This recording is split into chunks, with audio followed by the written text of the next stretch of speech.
राजस्थान की धरती सदियों से वीरता, त्याग और बलिदान की गाथाओं से भरी हुई है। इस भूमि पर न जाने कितने योद्धाओं ने अपनी मातृभूमि, धर्म और प्रकृति की रक्षा के लिए अपने प्राण न्योछावर कर दिए। ऐसी ही एक अमर गाथा है अमृता देवी और उनके 363 बिश्नोई अनुयायियों के बलिदान की, जिन्होंने पर्यावरण संरक्षण के लिए अपने प्राणों की आहुति दी। यह कहानी न केवल राजस्थान के इतिहास का एक स्वर्णिम अध्याय है, बल्कि संपूर्ण मानवता के लिए प्रेरणा का स्रोत भी है। अमृता देवी का जन्म और बचपन। अमृता देवी का जन्म राजस्थान के जोधपुर जिले के खेजड़ली गांव में एक बिश्नोई परिवार में हुआ था। बिश्नोई समुदाय प्रकृति की पूजा करता है और इसे अपने धर्म का अभिन्न अंग मानता है।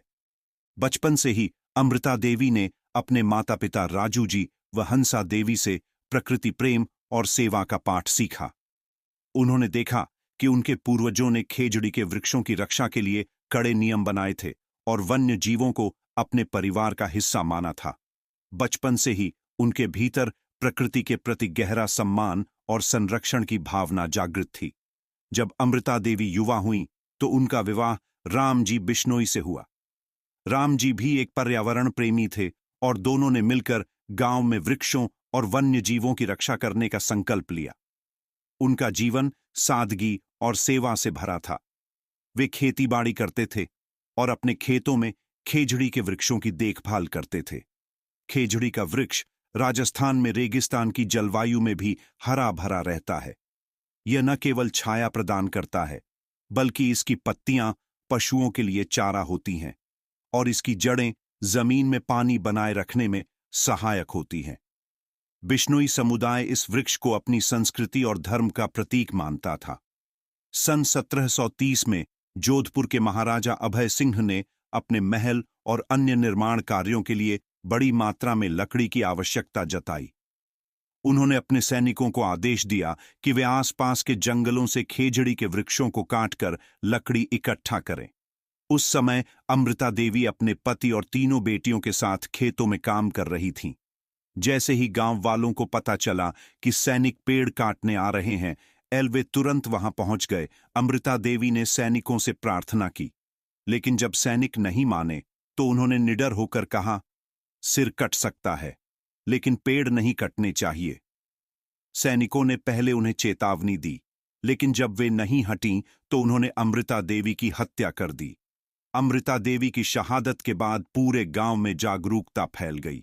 बिश्नोई समाज के 363 वीर स्त्री पुरुषों ने अपनी जान देने का निर्णय लिया। वे सभी एक एक करके पेड़ों से लिपट गए और सैनिकों से आग्रह किया, अगर आपको इन वृक्षों को काटना ही है तो पहले हमें मारो। लेकिन सैनिकों का हृदय नहीं पिघला। उन्होंने 363 बिश्नोई वीरों की निर्मम हत्या कर दी, लेकिन कोई भी पीछे नहीं हटा। जब यह खबर महाराजा अभय सिंह तक पहुंची तो वे स्तब्ध रह गए। उन्होंने तुरंत बिश्नोई समाज से क्षमा मांगी और एक आदेश जारी किया कि भविष्य में बिश्नोई गांवों में कोई भी वृक्ष नहीं काटा जाएगा और वहां किसी जीव की हत्या नहीं होगी। यह भारत का पहला पर्यावरण संरक्षण कानून था, जो 18वीं शताब्दी में ही लागू हो गया था।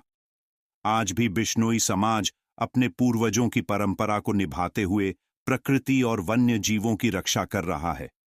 वे जीवों को अपने परिवार का हिस्सा मानते हैं, पर्यावरण संरक्षण समर्पित रहते हैं। अमृता देवी और खेजड़ली बलिदान की यह गाथा हमें सिखाती है कि प्रकृति की रक्षा के लिए हमें किसी भी हद तक जाना चाहिए।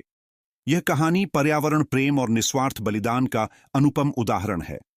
आज जब पर्यावरण संकट की स्थिति में है, तो हमें बिश्नोई समुदाय से प्रेरणा लेकर प्रकृति संरक्षण के लिए आगे आना चाहिए। अमृता देवी की प्रकृति से प्रेम और बलिदान की यह कहानी आपको कैसी लगी?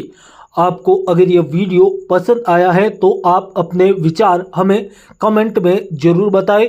आपकी राय हमारे लिए बहुत ज़रूरी है। अगर आप ऐसे ही और बेहतरीन 3D एनिमेटेड इतिहास से जुड़े वीडियो देखना चाहते हैं तो हमारे चैनल को सब्सक्राइब करें और बेल आइकन को दबाना बिल्कुल भी ना भूलें। अगर आप हमारा यह वीडियो फेसबुक पर देख रहे हैं तो वीडियो को शेयर करें और हमारे पेज को फॉलो जरूर करें ताकि आगे शानदार वीडियो जो आने वाले हैं, अगला वीडियो हमारा काफ़ी अहम और महत्वपूर्ण इंटरेस्टिंग टॉपिक पर होने वाला है, एक ऐतिहासिक कहानी नखत्राबन्ना की। जैसा कि आप सभी जानते हैं कि नखत्राबन्ना का इतिहास अभी तक खुलकर सटीक इतिहास सोशल मीडिया पर नज़र नहीं आता है। अगर आपको नखत्राबन्ना का इतिहास जानना है तो आपको काफ़ी कुछ संघर्ष करना होगा। 2-2.5 घंटे के कई भजनों के वीडियो देखने के बाद आपको एक वीडियो मिलेगा। तो आपको ऐसा वीडियो चाहिए, एनिमेटेड इतिहास, कैसे नखत्राबन्ना का जन्म हुआ, किस प्रकार से नखत्राबन्ना ने प्रकृति प्रेम और किस प्रकार से उनका निधन हुआ, उनको आज पूजा जाता है, क्या वजह है, उनके चमत्कारों के बारे में कहानी और संपूर्ण जानकारी हम अगले वीडियो में देंगे।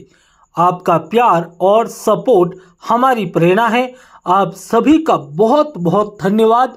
फिर मिलेंगे एक ऐसे ही एक इंटरेस्टिंग वीडियो के साथ। धन्यवाद।